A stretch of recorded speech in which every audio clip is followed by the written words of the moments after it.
Hello, I'm Fast Lawyer. I'm with Oculus Rift Reviews. Today we're going to review and play Rest in Pieces VR, a game on the Steam store for the Oculus Rift that released yesterday. Today the game got an update and now it supports every headset. It's available for $13.99. I got a free Steam key through the Steam Curator Connect program to review this game. This is an arena wave shooter. It has a horde mode as well. And the one thing about this game that separates it from many other wave shooters or arena shooters is the amount of depth that it has in, the upgrades that you can make, the different weapons you can use, the settings and the options, how many options there are, from whether you want, a laser on your gun showing, by default it has those little red lasers sticking out of your gun to help you with shooting, and you can decide to turn it off, basically. And whether you want the snap turning to be faster. So this game has full locomotion and snap turning. It does not have smooth turning at this point. And you can decide how much of an angle to turn and how fast. I'm on a 1060 GTX, so I was on medium graphics, but you can decide to change that and customize it the way you want. So probably one of the best things about this game is just how many different options there are. You can calibrate your play space, and basically get this game to run the way that you want it to run. So that's wonderful. There's several different weapons to use, and they all feel differently. Not only your primary weapon, but different handguns and different melee weapons you can use. So there's just so many different options. You have different agents as well that change up the gameplay. So let me talk about some of those different options. So you have different agents, and some of them will run faster than others. Some of them will have more health. Some of them will have more shields.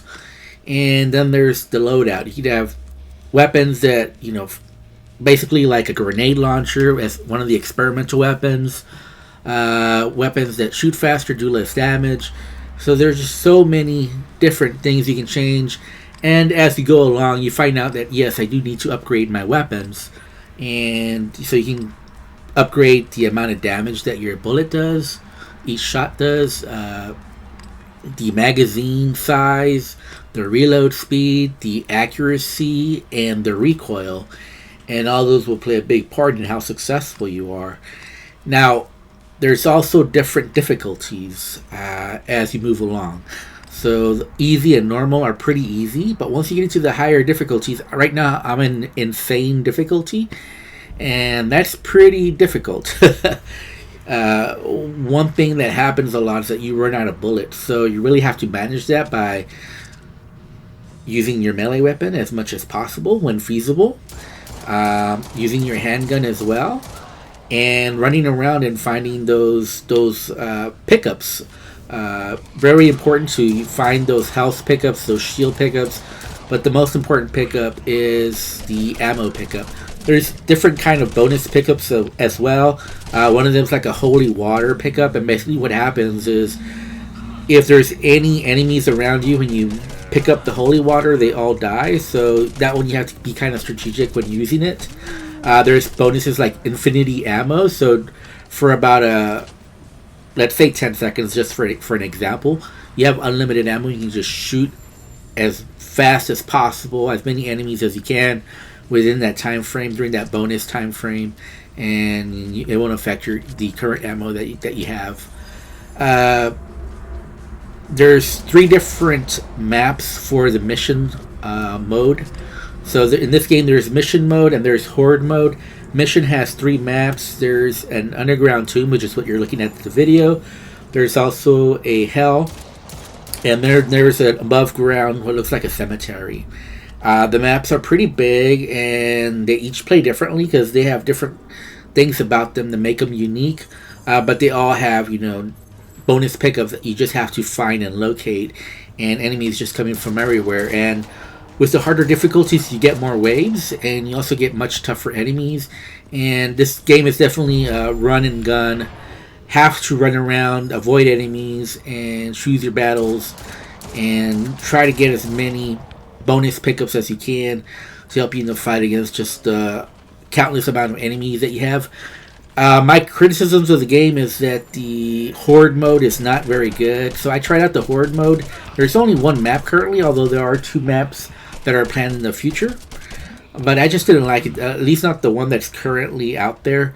It's just a small map, really small. It's circular, and you just basically run around in circles and shoot. And after playing the mission maps, it just felt very vanilla. And yeah, definitely not my style with the horde mode. But the mission mode, what I did enjoy. And it's one of those things that is stat based. So you want to try out the different weapons, and then you realize no matter what you get, you're going to have to do some upgrades because the enemies just get so tough, and you have to put so many bullets through them. And that's actually, I guess, my other criticism is this game is definitely run and gun and stat based. So there's not much of a strategy involved. So you're not going to have to get around cover. And enemy AI is not that good. They just basically run right towards you. Even the ranged enemies come right towards you. So it's basically just a matter of running around, trying to avoid damage, trying to find the pickups, and with the mission modes, just trying to find a way to kill all those enemies, find ways to melee enemies. That way you're saving on bullets and not having to use them all the time, and not getting yourself caught in a dead end, which did happen to me a few times. There are some issues, but nothing major. Like I mentioned, just some slight issues, some clipping around the edges. So if you go against the wall, part of your body will clip. Sometimes it felt like I was shooting at an enemy, and it didn't feel like it was hitting the enemy.